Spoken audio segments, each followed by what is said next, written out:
Hello and welcome to this short presentation on the paper Gaussian Density Parametrization Flow, Particle and Stochastic Approaches, which is a joint work with Valerio Perrone and Manfred Opper.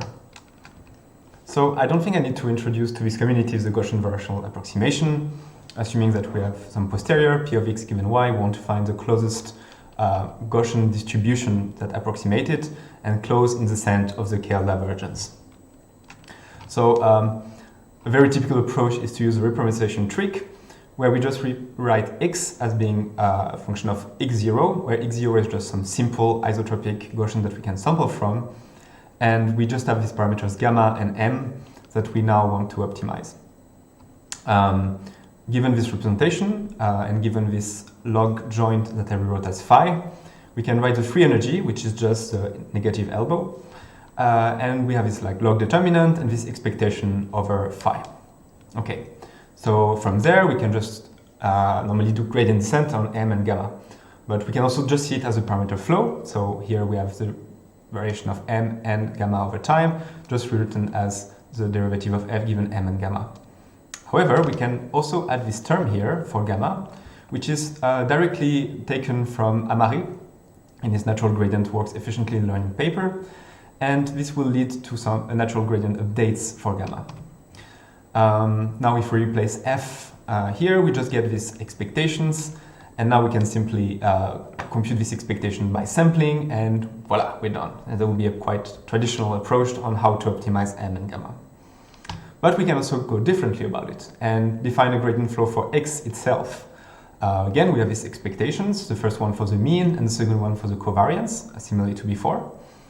And we can create a schema of it. So instead of sampling every time, we now sample n particles from the initial distribution. Then we just update them using this equation. And once we have converged, once the variation is 0, we can simply sample by using these particles. So we get this empirical distribution, which represents a Gaussian distribution. In practice, this is how it looks like. Our particles are simply moved around, and they still represent a Gaussian. And the other case, we would just sample every time again and again, and it's very shaky right now because I used a fixed learning rate. Of course, a decreasing learning rate would solve this problem.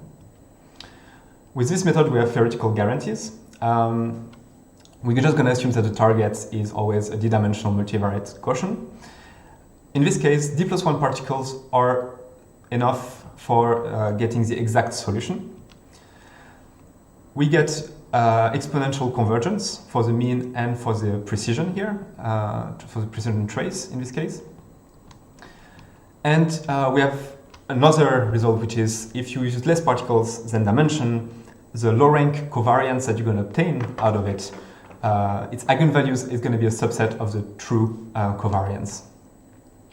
And we have on top of this a conjecture that for these eigenvalues are going to be the largest one, but we still need to prove it. How about experiments? So our method with particles is here in purple, and you see that it goes to machine precision pretty quickly.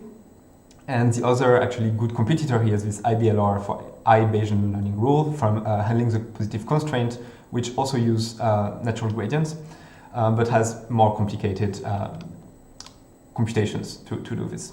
So it's in 3 dimensions and 10 dimensions, and you see that I used the fixed learning rate here, but even using some kind of decreasing learning rate did not help that much. So we have no variance, and of course we could have bias, but our theory shows that at least for Gaussian distribution, we don't have any bias. Here's for non-Gaussian targets. So here's this banana distribution, and you see that for a small number of particles, we do not recover the true Gaussian approximation. So we at about 50 are enough. And here we see also that for a momentum-based optimizer like Adam, we lose the Gaussianity, so we need to be careful about how to optimize the position of these particles.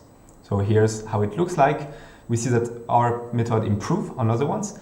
However, it could be because we also can add a natural gradient on the mean, because the ordinary gradients lead to the same results. But we also get mixed results because when using the natural gradient on the mean, sometimes you also get slower results. So in summary, we show that using representation, we define a particle-based inference algorithm, which is pretty much exclusive to SVGD so far. we get this natural gradient theory, but it's not so much working in practice. And finally, we expand guarantees to non-Gaussian. We want to expand guarantees to non-Gaussian distribution. Thank you for your attention.